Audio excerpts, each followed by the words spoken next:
Bonjour, bienvenue à vous sur le plateau d'On se dit tout sur Média TV. C'est un plaisir de vous retrouver, une heure de discussion avec deux thématiques. En fin d'émission, je recevrai le docteur Jamila Rendi. On fera le point sur diabète et ramadan, comment se préparer à l'avance, parce que tout est dans une anticipation, une préparation, et justement on en parlera. Et de la préparation et de l'anticipation aussi, c'est notre sujet dans quelques instants avec une belle équipe, un projet d'études, un projet de vie, ça se prépare et ça commence par l'orientation. L'orientation, c'est vraiment la saison, on va dire, c'est la période.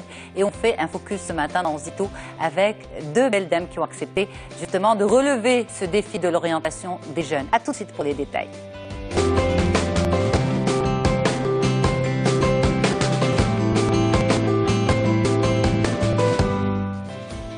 Un projet d'études, un projet de carrière, un projet de vie, ça se construit d'abord et par une bonne orientation. On en parle justement ce matin avec vous.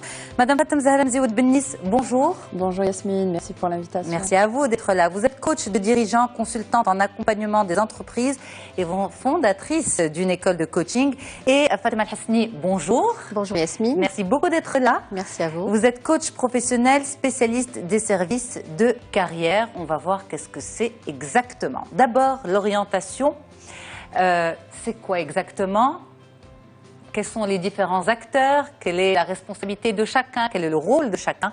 Mais l'orientation, normalement, ça, pour vous en tant que spécialiste, en tant que professionnel, en tant que chef d'entreprise aussi, ça devrait commencer à quel moment de la scolarité? Fatem Zahra. Alors, l'orientation pour moi est un choix. Orienter, c'est on oriente un chemin, sur un chemin. Et choisir son chemin n'a jamais été facile dans n'importe quelle période de sa vie. Sauf que quand on parle d'orientation qui va avoir un impact sur une carrière, parce que c'est un choix de carrière, et puis un choix de carrière, c'est un choix de vie également. Donc il y a un impact, il y a un enjeu. Et à partir de là, quand l'enjeu est pesant, donc le choix est un peu plus difficile. Et donc pour moi, l'orientation se fait au niveau de la quatrième année, enfin du collège ou du lycée, ou peut-être, rien n'est figé pour moi. Bien sûr. Rien n'est figé, sauf qu'il faut être le plus vigilant possible par rapport à ça. C'est bien de dire que rien n'est figé, parce que justement, certains parlent ensuite d'erreurs de parcours, on va corriger tout ça, mais en même temps, une bonne orientation, ça permet d'éviter les erreurs de parcours. Exactement. Exactement. Une orientation pour moi, une bonne orientation, c'est une orientation qui n'est pas basée sur les notes, qui n'est pas basée que sur les résultats de la scolarité, parce que pour moi ça reste que des résultats de scolarité, mais c'est une orientation qui est basée sur ce que veut ce jeune, cet adolescent, cette personne, ses talents, parce que nous avons tous des talents, ce qu'on a envie de faire, ce qu'on a envie de réussir. Moi je vois des enfants de 10 ans qui regardent par exemple National Geographic pendant toute la journée, et parfois je suis ébahie parce qu'ils sont ébahis par ces relations aux animaux. Donc peut-être aller chercher, est-ce que c'est ça ce qu'ils aiment faire? Donc je pense que l'orientation doit se faire à un âge très jeune et doit être suivie. Ok, elle se fait à un âge très jeune, suivi, mais par qui? Mais juste avant de poser justement cette question, pour vous, Fatem Al-Hasni, l'orientation, c'est vraiment, c'est important à partir de quand? Alors, l'orientation, c'est aider quelqu'un d'une manière générale à trouver sa voie. Et donc, par rapport à l'orientation, on va dire, dans le cadre de la formation, c'est aider un jeune à trouver sa voie et savoir ce qu'il veut suivre comme formation, mais aussi comment se projeter par rapport à un secteur de travail. Et donc, pour pouvoir aider un jeune à trouver sa voie, il faut lui mettre à sa disposition un certain nombre d'informations, notamment par rapport au marché du travail. Quelles sont d'abord les filières qui forment, quels sont les établissements, quels sont les secteurs qui recrutent. Ouais. Quand on va trouver les secteurs, mais avec quelle exigence, quel type de compétences, et donc donner de l'information aux jeunes, mais aussi en prenant en considération ses motivations, ses envies, ses valeurs, ses rêves, et donc ça commence aussi par un travail sur soi. Quand je dis un travail sur soi, c'est en fait comme quand on parle de l'analyse SWOT, qu'est-ce que ça veut dire? Ça veut dire que je fais une analyse de mon environnement interne, qui est moi, l'étudiant, quelles sont mes forces, quelles sont mes faiblesses, quelles sont mes opportunités, etc. Et par rapport aussi au marché extérieur, et donc c'est l'environnement, quelles sont ses opportunités, quelles sont ses forces, quelles sont ses faiblesses, et comment tout ça est en adéquation avec mon profil, avec ma formation, avec ma compétence. Mais il faut donc, être formé pour le faire. Et donc à partir de quel moment, plus on le fait, c'est-à-dire un âge très jeune, un parcours ou un niveau de scolarité avant le bac, bien sûr. Exactement, avant le bac, mais bien sûr, c'est plus on est en train de former les jeunes. Et donc l'orientation, ce n'est pas uniquement donc aider quelqu'un à trouver sa voie, mais il faut l'accompagner. Ça, c'est important. Et aujourd'hui, c'est ça ce qu'on n'a pas dans les établissements. Profil. Exactement. Absolument. On n'accompagne pas. Donc l'orientation, aujourd'hui, comment ça se fait? C'est un orientateur qui va venir une fois, qui va rencontrer un étudiant au collège ou au lycée une seule fois. Il va lui donner une fiche à remplir. Voilà, il y a deux orientations. On n'est pas dans une orientation, on est plutôt dans de la sélection. Et l'orientation, c'est tout à fait différent. Et justement, les parents aussi suivent le même cheminement, c'est-à-dire que par manque d'informations aussi, par manque d'informations sur les formations, sur les secteurs qui recrutent, sur les métiers porteurs, en ayant aussi dans le souci avant tout d'orienter leurs enfants pour leur garantir une stabilité professionnelle, eh bien, ils sont là aussi dans une forme de... Exactement, et c'est pour dire que l'orientation, ça implique plusieurs acteurs. Donc, bien sûr, l'étudiant, parce qu'il est le premier concerné. Ça implique aussi les parents, sa famille, parce qu'à un certain moment, ils sont aussi amenés à aider l'étudiant à faire un choix de carrière. Ça implique les entreprises, ça implique la société, ça implique les établissements de formation. Donc, il y a plusieurs acteurs qui sont impliqués dans l'orientation. Et donc, à quel moment tous ces acteurs-là se réunissent pour dire... Voilà, qu'est-ce qu'on propose comme information, quel secteur qui recrute, avec quelles compétences, comment on peut aider, comment on peut outiller. On va y aller petit à petit, justement. Le premier concerné, c'est l'étudiant lui-même. Pardon, c'est vraiment on va dire qui est au cœur. Voilà, le client, l'élément le plus important. Pour vous, est-ce qu'aujourd'hui, les élèves, les étudiants sont conscients, Fatem Zahra Mzeoud, de l'importance de cette orientation? Alors, pour ne pas généraliser, il y a un certain nombre d'étudiants qui sont très conscients de la chose et que même cette conscience, elle devient très pesante et même une peur pour leur avenir. Et il y a d'autres qui ne s'y prêtent pas ou là qui prêtent pas attention parce que ils regardent autour d'eux et ils voient qu'il y a beaucoup de personnes âgées qui ont 20 ans de plus, qui ont des carrières et qui ont forcément des carrières qui n'ont pas été choisies ou qui ont été et aussi il y a beaucoup de vécus qui se racontent autour d'eux et que finalement ils se disent mais de toute façon j'ai pas le choix. Ils ont cette programmation, je n'ai pas le choix, je vais y aller, je vais voir ce que je peux faire. Mais je vais faire ce que les autres me conseillent. Oui, voilà, et puis je vais y aller. Je vais y aller, je vais voir. Quand je vais trouver, d'ailleurs, pour trouver un travail, je ne vais pas aller chercher dans un secteur spécifique, je ne vais pas aller m'orienter. Et si je trouve un travail, une opportunité, je vais y aller, je vais sauter sur la première opportunité pour que je puisse décrocher mon premier travail.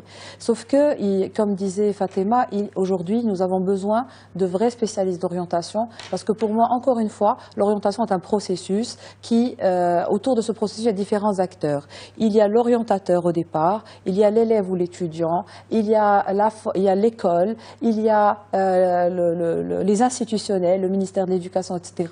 Il y a les organismes de formation initiale et professionnelle en continu. Il y a l'entreprise qui est dans la demande. Donc, il y a vraiment beaucoup de variables dans ce processus. Et puis, c'est vrai que l'étudiant, quand il est jeune, il ne sait pas. Parce qu'aujourd'hui, on lui dresse une liste de matières scolaires avec des coefficients, tu es obligé d'avoir une note pour accéder à tel métier. Maintenant, moi, je pense qu'il est très important d'intégrer parce que tout à l'heure, tu as posé une question, qui fait cette orientation? Et Fatema a dit, effectivement, il y a des orientateurs, je ne dénigre pas ce métier, ils font avec le moyen du bord aujourd'hui, mais je pense qu'aujourd'hui, il y a d'autres outils qui sont là pour juste dire, est-ce que la personne, j'ai 20 sur 20 en mathématiques, mais est-ce que je suis fait pour un métier scientifique, financier, scientifique ou financier? Il y a des études, moi j'ai rencontré des étudiants dans des écoles qui disent, moi de toute façon, on fait le tronc commun, mais moi j'aime pas les chiffres, et donc je vais faire marketing. Alors que c'est le contraire, le marketing, c'est le pricing, c'est la fixation des prix de vente, c'est des statistiques quantitatives, etc.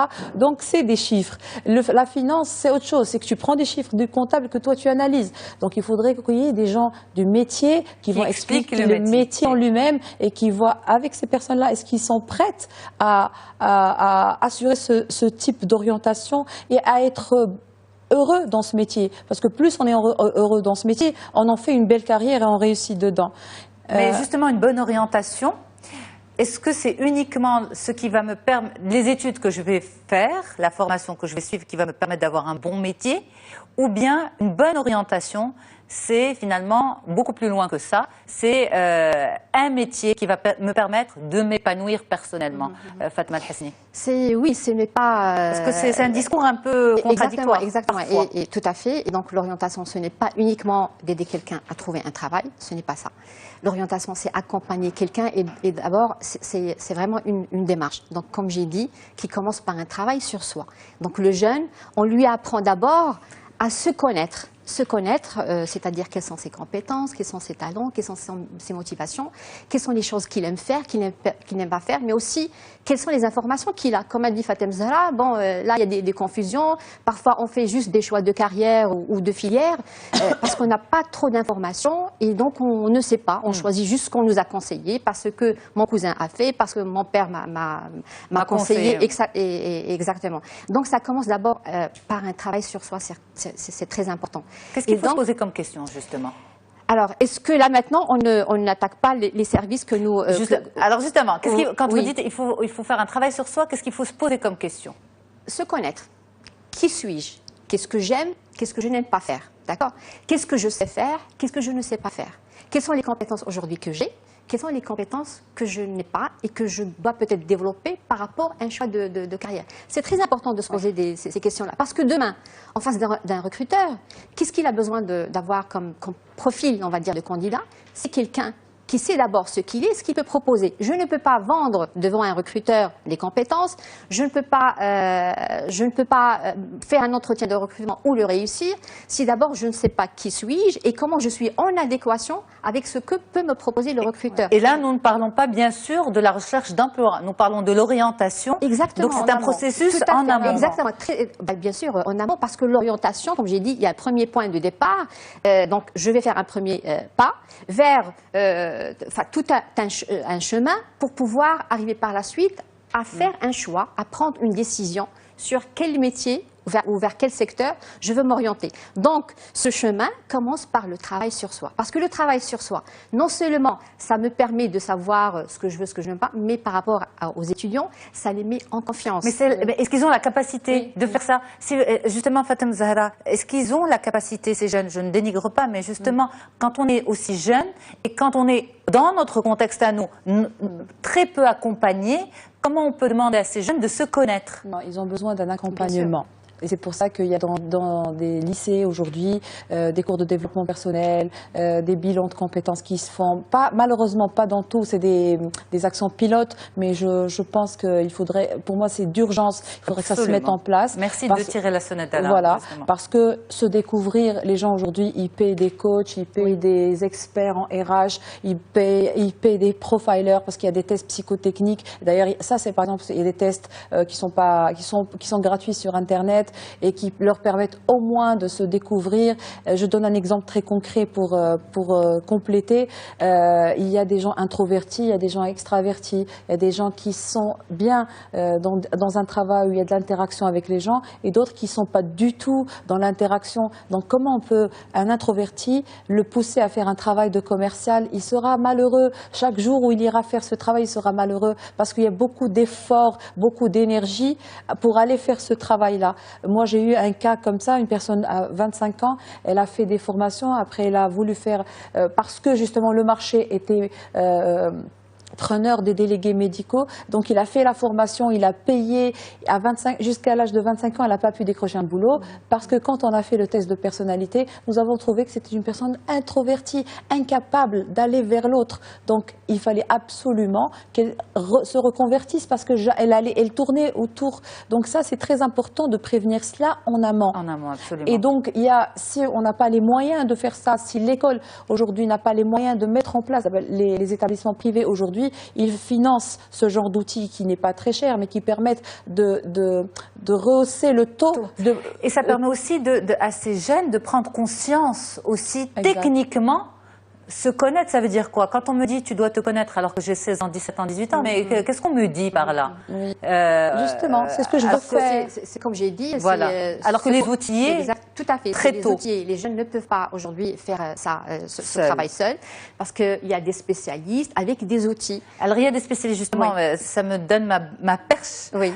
Alors on vous a présenté Fatima El-Hasni comme notamment spécialiste des services de carrière. Qu'est-ce que c'est exactement? Alors, spécialiste des services de carrière dans le cadre du programme USAID Career Center. Donc, USAID, c'est l'agence américaine pour le développement international qui, en partenariat avec les deux ministères, donc le ministère de l'enseignement supérieur et le ministère de l'éducation et de la formation professionnelle, qui justement ont proposé un modèle de centres de carrière qui sont implantés dans des campus universitaires ou dans des établissements de formation professionnelle qui sont dédiés avec un staff formé, outillé et informé pour accompagner les jeunes et les orienter. Alors aujourd'hui, justement, ces centres existent à Casablanca. Dans cette opération pilote, nous avons des centres qui sont implantés donc, dans les universités de Tanger, l'université Abdelmalek Saadi et aussi l'établissement de la formation professionnelle OFPPT. Au niveau de Casablanca, la même chose, donc au sein de l'université Hassan II et au sein de l'établissement de formation professionnelle Hay Hassani 1. Et à Marrakech, au sein de l'université Qadi Iyad. Et bientôt, on va avoir un 6e centre dans le cadre avec le ministère du Tourisme. Et donc, comme j'ai dit, c'est pas un orientateur, c'est pas un conseiller qui va venir une seule fois pour avoir peut-être un rendez-vous. Là, c'est vraiment une équipe qui est dédiée. Tous les étudiants marocains peuvent bénéficier de ces services. Exactement. Même par exemple, si on prend l'exemple de Casablanca, je ne suis pas étudiante de l'université Hassan II, mais je souhaite être accompagnée. Bien sûr, si vous êtes étudiante ou en cours de formation bachelier ou diplômée, bien sûr, ou diplômée, vous avez accès à ces services. Vous pouvez vous rendre donc au centre de carrière. Vous pouvez participer à des ateliers de formation qui sont donc organisés au sein du centre lui-même. Il est juste implanté dans telle ou telle université. Géographiquement. Exactement. Mais les services, tous les étudiants peuvent en bénéficier. Pour aller encore plus loin, on n'a pas que les centres physiques. Nous avons aussi les centres virtuels. Les centres virtuels, donc à travers une plateforme, donc qui permet aux jeunes d'avoir exactement les mêmes services. Donc il y a de l'information, il y a les secteurs qui recrutent. On parle des métiers, nous avons des fiches métiers, mais nous avons aussi des vidéos avec des témoignages de personnes qui travaillent, qui exercent tel ou tel métier, donc qui vont partager avec les jeunes. Sur la plateforme, on a aussi, comme a dit Fatima Zahra, il y a besoin pour se connaître de faire un exercice d'auto-évaluation. Nous avons des outils de diagnostic. Nous avons des simulateurs qui vont aider les jeunes à faire des entretiens de recrutement. Donc, tous ces services-là ont été mis en place par des experts, justement, pour aider les jeunes dans leur choix de carrière, dans l'orientation et dans les filières. Alors justement, juste après la pause, on recevra une étudiante de l'université Hassan II de Casablanca, Safa Jawhari, qui va venir justement nous raconter son expérience. Oui. Elle est bénéficiaire des services du centre de carrière. Alors, vous en pensez quoi de cette mise en place logistique ? Je trouve que c'est génial. Je suis très très contente. Je suis un peu sur les réseaux sociaux. Je sais que les centres de carrière commencent à s'installer et je suis très contente parce que c'est une première démarche qui n'est pas suffisante. C'est vrai, mais c'est un premier pas qui doit donner l'exemple à tous les organismes qui œuvrent chacun dans son coin pour mettre en place un service qui va répondre au mieux aux besoins des jeunes. Parce qu'effectivement, aujourd'hui, sur le marché, moi, en tant que professionnelle, je sais qu'il n'y a pas de compétences qui répondent aux besoins du marché, alors qu'il y a des jeunes de l'autre côté qui ont des formations, qui attendent un emploi, une formation, une carrière. Et donc, c'est cet écart entre les besoins, l'offre et la demande. Ce genre de centre, ce genre d'expert va pouvoir au moins donner de l'espoir. Et je trouve ça super important parce que pour moi, ma petite expérience, en tout cas, j'ai développé des outils avec ces jeunes-là. Et le plus important, tu as dit quelque chose de super important, me connaître, savoir ce que je veux, mais surtout savoir ce que je ne veux pas et ce que je ne peux pas. Parce que les compétences, il y a des choses que je ne peux pas faire par rapport à ma structure de personnalité. Et donc, si tu me pousses un peu plus loin, j'irai peut-être par la force des choses, par mes parents, par la société, par l'obligation d'avoir un premier travail, de m'intégrer, d'avoir un peu de sous, mais au fait, je ne suis pas en optimum je suis pas dans l'optimisation de mes compétences. Absolument. Alors pour les jeunes, par exemple, qui sont dans une forme d'insatisfaction parce que ils ont en effet été mal orientés, ils ne découvrent véritablement leur voie que suite à un cursus déjà entamé, est-ce que ces centres de carrière peuvent aider à une réorientation ? Bien sûr, à partir du moment, comme j'ai dit, quand on fait ce travail de se connaître avec des outils, parce que ces outils, donc notamment d'autodiagnostic, et c'est très important que les jeunes les connaissent, parce que le marché du travail aujourd'hui les utilise. Les cabinets de recrutement font les outils de diagnostic, travaillent avec, ils font des profiling, ils font des tests de personnalité. Il faut que le jeune puisse commencer à travailler avec. Pour bien cibler aussi son... Bien sûr, pour bien cibler, parce que, en tout cas, exactement, parce que les outils, en tout cas avec lesquels nous travaillons, donc certains outils d'autodiagnostic, permettent de détecter le type de personnalité de la personne. Et chaque type de personnalité, il va mieux réussir dans tel ou tel secteur d'activité ou dans tel ou tel métier. Donc c'est important.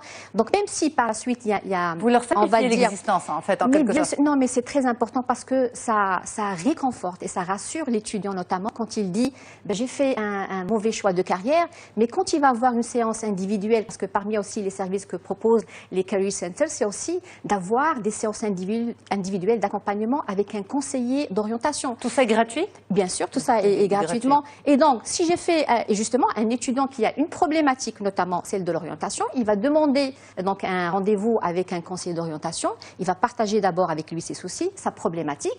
Il va voir comment, avec lui, ils vont aller ensemble trouver des solutions. Et comme j'ai dit, ce qui est très important, c'est que nous, en tout cas, nous essayons de ne pas uniquement donner des services qu'il a en main, mais d'accompagner l'étudiant et de lui apprendre à adopter vraiment une démarche professionnelle dans laquelle lui, il est d'abord impliqué, donc aller faire des recherches. Quelle difficulté vous trouvez, Fatima, justement, à faire tout ça? Parce que ces jeunes ont, on va dire, été habitués à autre chose. Ils n'ont pas été structurés. Et surtout formés. Ils n'ont pas été suffisamment formés pour pouvoir être actifs et être responsables de leur propre projet.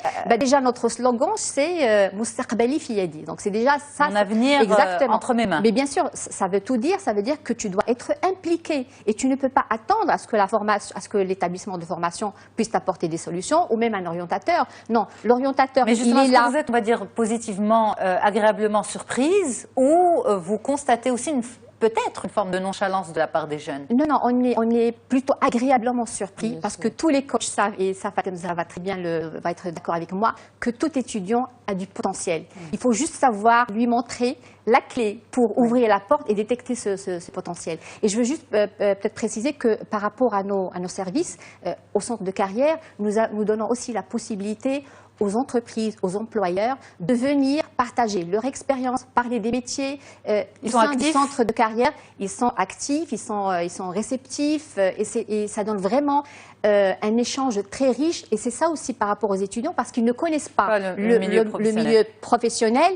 Et donc, on fait ce rapprochement, justement, pour Alors, justement, Fatem Zahra, souvent, malheureusement, cette jeunesse est aussi stigmatisée, pointée du doigt comme incapable de prendre son avenir en main, incapable de savoir où elle veut aller. Et Fatima le disait à l'instant, au contraire, un jeune, dès qu'on commence à lui ouvrir la porte, il entrevoit la lueur, eh bien, il est prêt à l'ouvrir complètement. Au fait, c'est pas stigmatisé. Aujourd'hui, on parle maintenant de génération Z, même plus Y.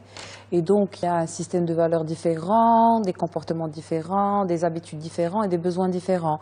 Et donc, nous, peut-être, à notre position, nous avons vécu avec une autre génération. Et donc, nous faisons un peu la comparaison et nous vivons quand j'étais à son âge, moi, je m'attendais. Non, aujourd'hui, les choses ont changé. Je ne dis pas que cette jeunesse n'a pas envie d'aller, elle a envie de choses concrètes, donc elle n'a pas besoin qu'on lui parle de théorie, elle a besoin qu'on lui donne des outils. Voilà, elle a besoin de pratique, elle a besoin qu'on s'intéresse à elle et qu'on s'intéresse à son style. C'est-à-dire par exemple, oui, mais tu rentres pas avec une casquette, aujourd'hui c'est révolu pour un jeune, il dit mais c'est mon style, c'est ma manière de vivre. Maintenant, ce que tu veux juger, c'est est-ce que je suis quelqu'un qui a un haut potentiel ou pas?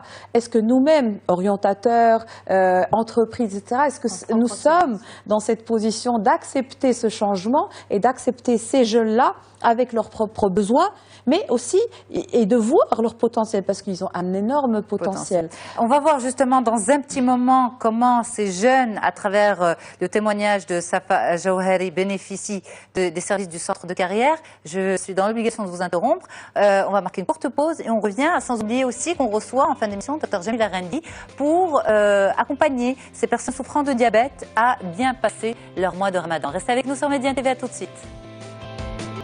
Et comme promis, nous sommes de retour pour continuer cette discussion sur l'orientation. C'est vraiment la période de l'année, l'orientation des plus jeunes pour trouver leur voie et construire leur projet de carrière.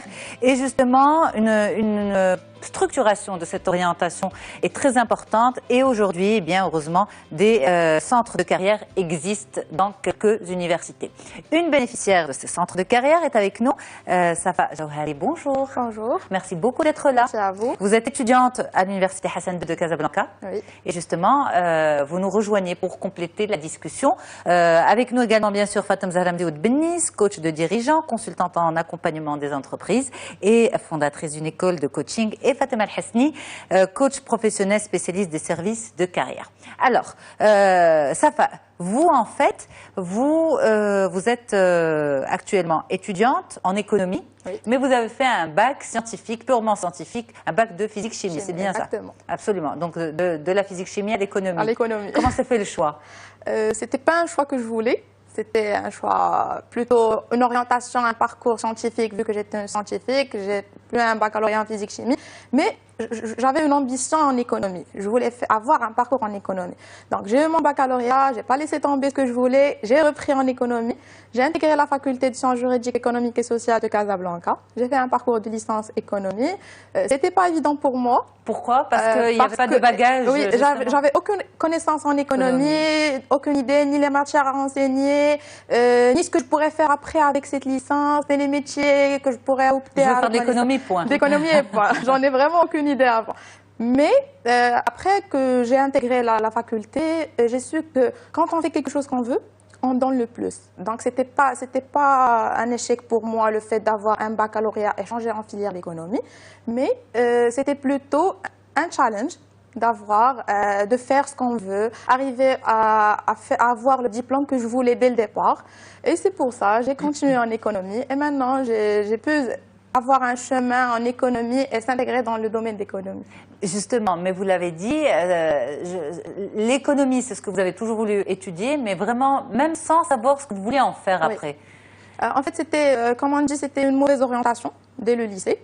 J'ai pas eu une orientation, j'ai pas pu avoir contact avec une personne ou bien accéder à un service qui pourrait me faciliter le fait d'avoir un baccalauréat ou bien d'avoir un baccalauréat en économie pour que j'intègre facilement une licence en économie. Mais qu'est-ce qui vous a attiré dans l'économie sans savoir quel métier on va faire? C'était, comme on dit, c'était la filière qui débarquait dans le temps. On parle tous d'économie, on parle de la gestion, plus d'emplois parlent d'économie, j'aurais plus d'opportunités dans le marché de travail. C'était pour ça le choix d'économie. Or qu'en physique-chimie, j'étais limitée à avoir une licence en physique-chimie. j'aurais moins d'opportunités après pour avoir un emploi. C'est ce qui se disait C'est ce que je disais autour de moi, effectivement. Et c'était plus les expériences de la famille, des amis et tout. C'est pour ça. Alors justement, on va revenir sur les centres de carrière de celui de l'Université Hassan II. Comment aujourd'hui vous bénéficiez des services de ce centre. Mais juste avant, Fatem Zahra Mzioud, justement, le choix d'un métier, comment il est supposé se faire? Alors, il y a différentes manières, sauf que bon, chacun a son itinéraire personnel, sauf que le choix d'un métier doit se faire d'abord par ce qu'on disait tout à l'heure, ce que j'ai envie de faire. Je veux faire de l'économie. Par exemple, moi, ma mère me disait toujours, toi, tu ferais de l'économie, parce que je suis toujours quelqu'un qui était dans les comptes, j'étais dans l'épargne, j'étais dans le retour sur investissement à l'âge de 14 ans. Donc c'était des choses peut-être où il y a les parents ou l'entourage qui disaient ben, franchement, ma fille aujourd'hui, elle est beaucoup plus dans les sciences, elle adore les animaux, elle peut regarder pendant 24 heures comment vivent les animaux, etc. Donc je pense qu'il y a des choses que nous, parents, déjà au départ, on voit. Après, cette personne, elle évolue dans les matières. Est-ce qu'on voit dans la scolarité, c'est des choses qu'elle a du plaisir à faire à étudier cette matière ou pas. Mais il faut lui laisser ce plaisir, oui, justement. Il ne faut pas interférer dans... Tout à fait. Et ça, on le suit de près. Et ça, c'est le travail des parents, le travail des professeurs, le travail des conseils de classe, le travail... Ça, c'est en amont. Et après, il y a aussi il y a aussi les fiches métiers. Aujourd'hui, sur Internet, nous avons des fiches métiers. Et donc, on va aller chercher, il y a des référentiels de compétences. Et on se retrouve justement, c'est ça ce que j'ai envie de dire, c'est est-ce que j'ai ces compétences, par exemple, quand on veut faire médecine, est-ce que je suis quelqu'un qui peut gérer, je dis n'importe quoi, les émotions, parce que je suis quelqu'un, je pleure quand je vois le mal partout, est-ce que je peux le gérer ou pas? C'est pas forcément une condition, mais juste on se pose des questions comme ça. Et aussi, il y a la raison. Je pense que Safa, elle a parlé de raison, elle a dit, mais de toute façon, j'aurais pas autant d'opportunités en chimie qu'en économie. Et donc, j'ouvre les horizons et je vais aller me donner plus de chances à aller chercher d'autres métiers dans l'économie. Mais je pense que c'est important et je pense que c'est son rôle, ce qu'elle va dire, c'est que ce centre de carrière va lui réconforter son choix en disant voilà les fiches métiers, voilà les référentiels et quand on va faire ce matching, c'est ça le plus important, entre mes propres compétences personnelles, savoir-être et savoir-faire, mes motivations et la fiche métier en elle-même, technique, et si le matching est bon, ça veut dire que c'est le métier qu'il faut que je fasse. Alors justement, regret ou pas regret de cette formation en économie? Pas de regret. Pas de regret. Pas de regret parce que, comme je vous ai dit tout à l'heure, c'est ce que je voulais. Donc, Pourquoi je pose la question? C'est parce que c'est ce que vous vouliez, oui, mais sans connaître les débouchés. Oui, mais après, j'ai pu avoir une idée plus claire que, effectivement, le choix que j'ai fait, c'était le bon choix parce que c'était effectivement en physique-chimie. On a toujours des collègues, des camarades qui ont peu suivi leur parcours de baccalauréat. J'étais plus chanceuse que d'avoir... Oui, c'est bien de parler de chance parce que, justement, choisir... et c'est ça, c'est contre ça en quelque sorte que nous luttons aujourd'hui. Faire un choix sans connaître les débouchés. Voilà. C'est-à-dire qu'avec Safa, heureusement que ça se passe bien, mais c'est pas le cas de tout le monde. Oui.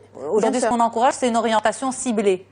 Il y a des personnes qui ont essayé de faire le même choix, de continuer en économie, malgré qu'ils ont eu un baccalauréat en physique-chimie, mais ils n'ont pas pu réussir, vu qu'ils n'ont pas eu des connaissances acquises au baccalauréat pour pouvoir continuer leurs études. Mais ça ne veut pas dire qu'il y en a d'autres qui ont réussi. Je dis bien que, quand je vous ai dit faire quelque chose qu'on veut, et être à jour avec le marché d'emploi et à savoir ce qu'il demande, donc ça serait une opportunité de plus. Une filière plus adéquate avec le profil d'un étudiant, mieux qu'une filière qui va choisir juste au hasard ou bien parce qu'il a eu son bac et suit ce qu'il a eu en baccalauréat. L'orientation, il n'est jamais trop tard. Alors justement, vous êtes une des bénéficiaires des services de centre de carrière. Oui. Aujourd'hui, vous êtes, on va dire, en plein dans les études. En quoi ça vous aide? En fait, le Carrière Center m'a beaucoup aidé à faire un bilan de mes compétences, avant tout. Savoir ce que je veux faire, ce que j'aime pas, détecter mes points forts, mes axes d'amélioration pour avoir un projet professionnel plus réussi après. Donc l'objectif de ce centre-là, c'est plus ça, c'est aider l'étudiant en parallèle avec son parcours universitaire ou bien en parallèle avec ses études. Il doit avoir la bonne orientation pour qu'il puisse avoir des idées plus claires sur ce qu'il va faire à l'avenir, une projection sur son avenir. Donc là, ça vous ouvre un peu les horizons, vous avez une visibilité? Oui, j'arrive même à avoir une idée sur le poste que je pourrais opter dans une entreprise en adéquat avec mon profil, avec mes compétences et ma formation. Donc l'objectif de... Vous voulez devenir quoi, justement? D'après les acquis que j'ai, la formation et toutes les connaissances que j'ai, j'aimerais bien intégrer le secteur du ressources humaines. Donc, j'opte plus pour un poste RH, tout ce qui est en relation avec les... Donc, il va falloir continuer dans la formation. Oui, parce que là, vous faites économie et gestion. Il y a un master en gestion de ressources humaines.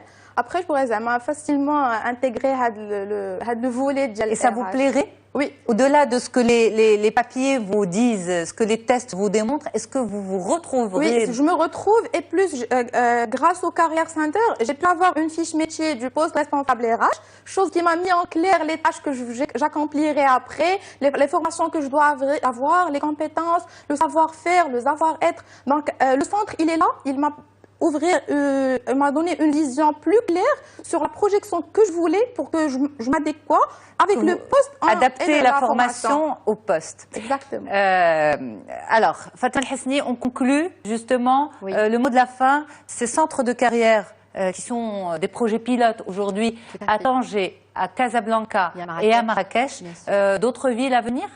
D'autres villes, donc on est dans une opération pilote et bien sûr l'objectif c'est d'avoir un modèle de centre de carrière pérenne et qu'on peut par la suite dupliquer pour que tous les étudiants du Maroc en tout cas puissent en bénéficier. Aujourd'hui il y a des centres physiques, mais moi j'invite les jeunes juste après cette émission qu'ils aillent s'inscrire directement sur www.careercenter.ma.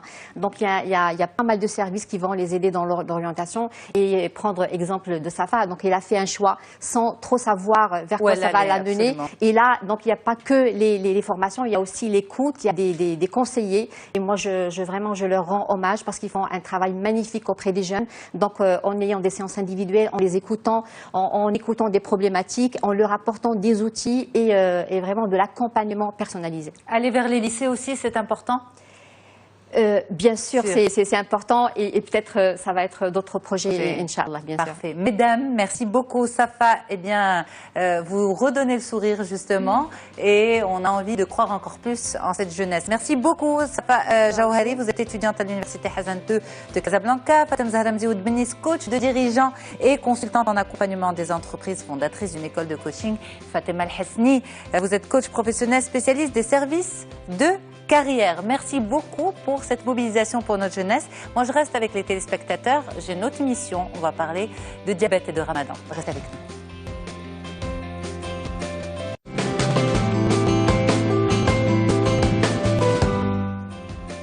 Et justement, on enchaîne avec notre interview. Santé tout de suite dans On se dit tout à l'approche du mois de Ramadan. Une sensibilisation toute particulière adressée à nos téléspectateurs souffrant de diabète.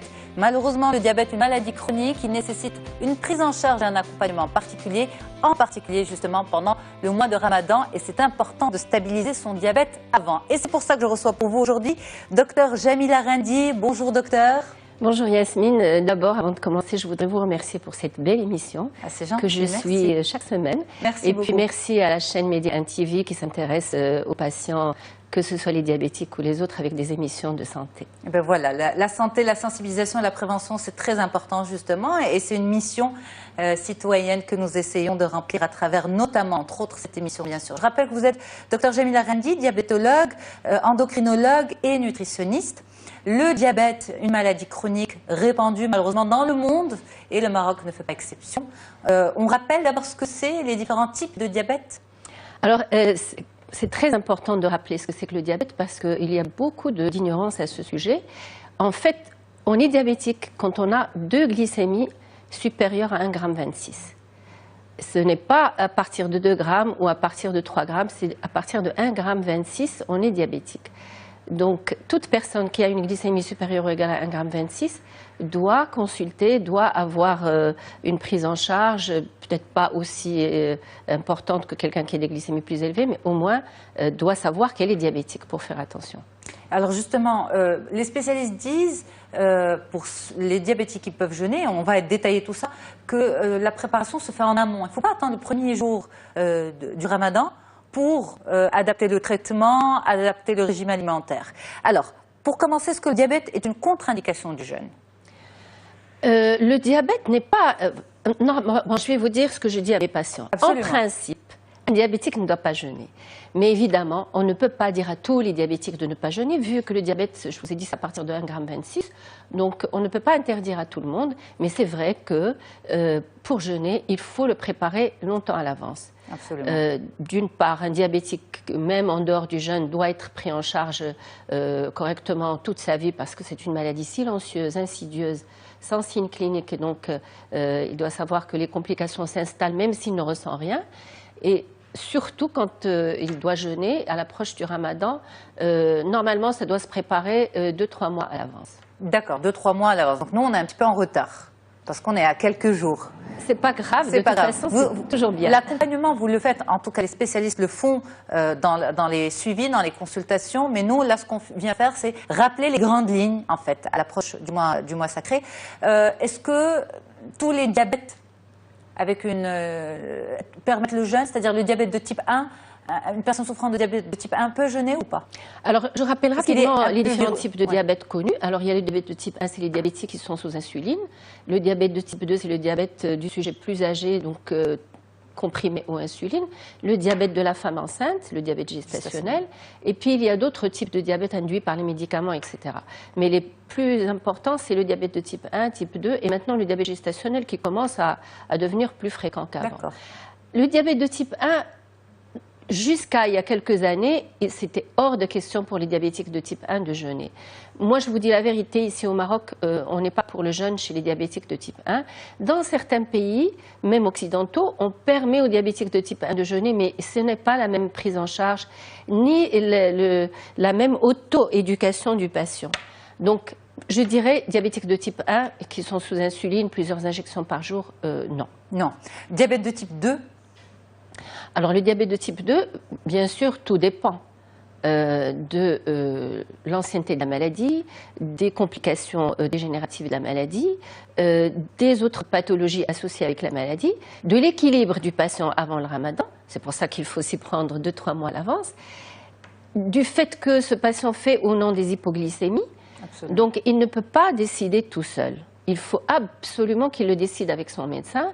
Et de toute façon, chez nous, la période avant le ramadan, c'est la période du rush dans les cabinets et dans les hôpitaux spécialisés parce qu'il y a des patients qui s'oublient toute l'année et qui ne se rappellent de leur diabète que 1 mois, 2 mois, 3 mois avant le ramadan. Donc, ceux qui sont réguliers, qui viennent régulièrement à leur consultation, savent qu'ils ont une consultation 3 mois, 2 mois, 1 mois avant le ramadan pour qu'on parle de...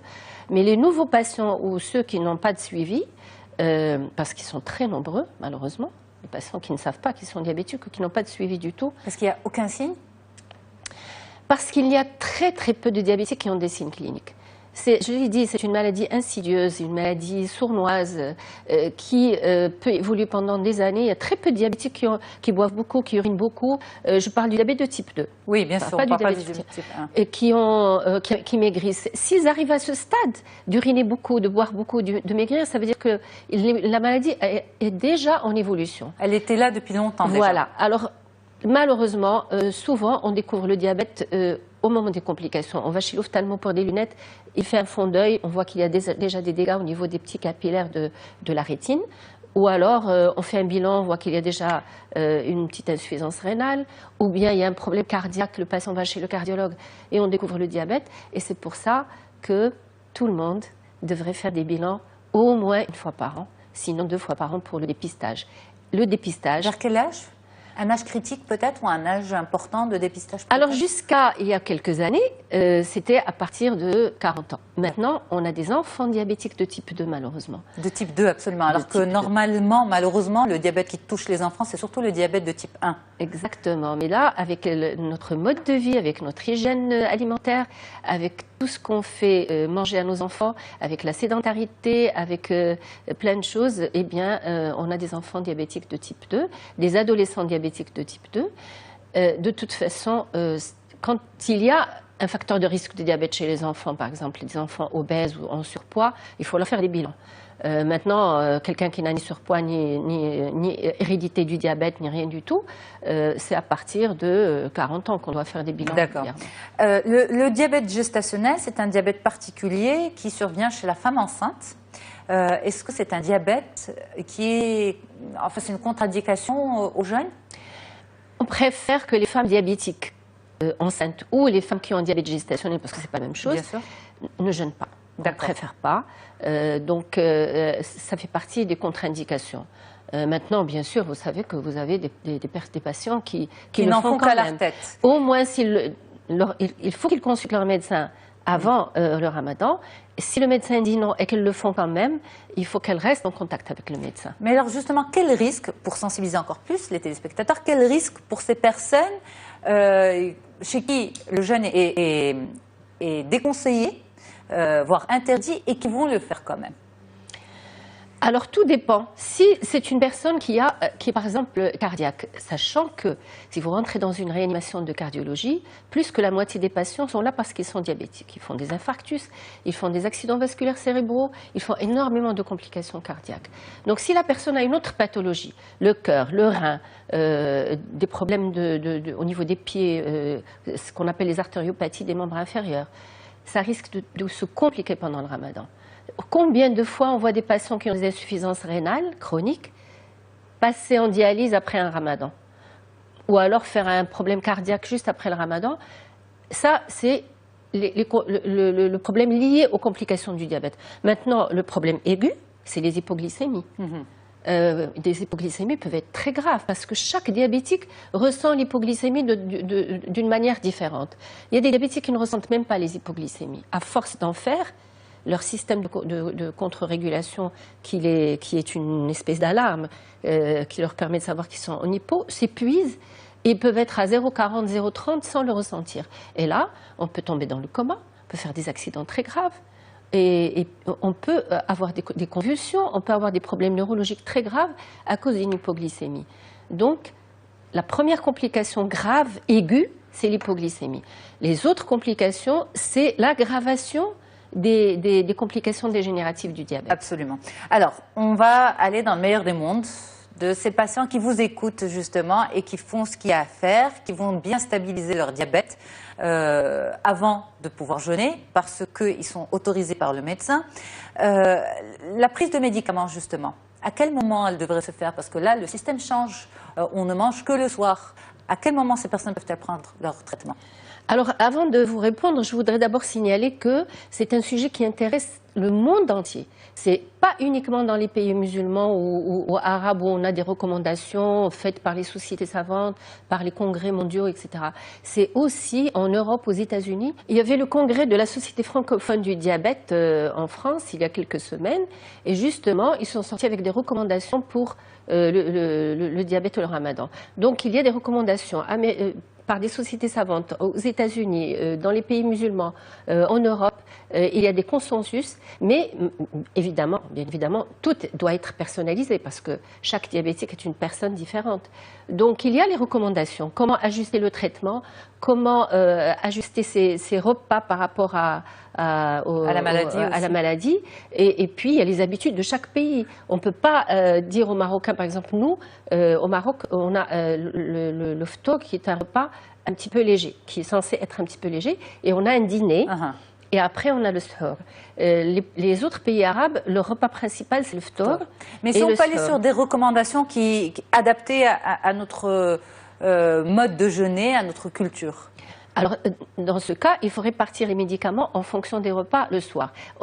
on est souvent amené à diminuer les doses des médicaments. D'accord. Donc, ça, le patient doit le voir avec son médecin. Absolument. On ne peut pas généraliser parce que les traitements sont très différents. Et il y a des médicaments qui sont moins hypoglycémiants que d'autres. Et surtout chez les personnes âgées qui insistent pour jeûner, parce qu'une personne âgée diabétique ne devrait pas jeûner, mais bon, des fois, ils le font quand même. Il faut passer à des médicaments moins insulinosécrétants. C'est ce qu'on appelle les insulinosécrétagogues qui entraînent la sécrétion d'insuline. Passer à des médicaments qui ont d'autres modes d'action. Diminuer les doses en fonction des repas. Répartir les doses la nuit. Et ça, c'est à la carte, en fait. C'est pratiquement à la carte. C'est pratiquement à la carte. Alors, les fameuses dattes, les fruits secs pour les diabétiques, interdits ou là aussi c'est du cas par cas? Alors, bon, ça c'est le grand débat, parce que les dattes c'est un gros problème. Tout le monde pense que les dattes ne sont pas très sucrées, c'est naturel. Les dattes, c'est un sucre comme les fruits, c'est du fructose. Il faut, en fonction du taux de glycémie de chaque personne, de l'équilibre, parce qu'il y a l'hémoglobine glyquée qui nous donne la moyenne du sucre de 3 mois et qui est c'est le reflet de l'équilibre d'un diabétique ou du déséquilibre. Si le diabétique est bien équilibré, si son médecin lui a permis de prendre des dattes, il faut qu'il sache que c'est un dessert, c'est pas un repas. Il faut éviter quand même de prendre des sucres pour la rupture du jeûne. Tout de suite commencer par un sucre parce que ça augmente le taux de glycémie. Ça, c'est plutôt le prendre au milieu du repas ou à la fin du repas. Mais on ne peut pas dire combien parce que tout dépend de chaque personne. Comme vous avez dit, c'est à la carte. C'est à la carte. Merci beaucoup, docteur Jamila Rendi. Mais justement, on espère que nos spécialistes, avec leurs consultations, prennent le temps de ces recommandations à la carte avec leurs patients. Ce n'est pas toujours évident quand même au quotidien, mais il le faut. Bien sûr, c'est des consultations longues, les consultations de diabétologie. Et pour le ramadan, elles doivent être spécialisées, c'est très important. Eh bien, merci pour le message. Merci, docteur Jamila Rendi, diabétologue, nutritionniste et endocrinologue. C'était un plaisir d'échanger avec vous. Quant à moi, eh bien, je vous retrouve très très vite sur les ondes de la radio du Grand Maghreb avec Farhana et puis sur médien.com, médiantv.com aussi pour revoir cette émission à nouveau. À très bientôt. Au revoir.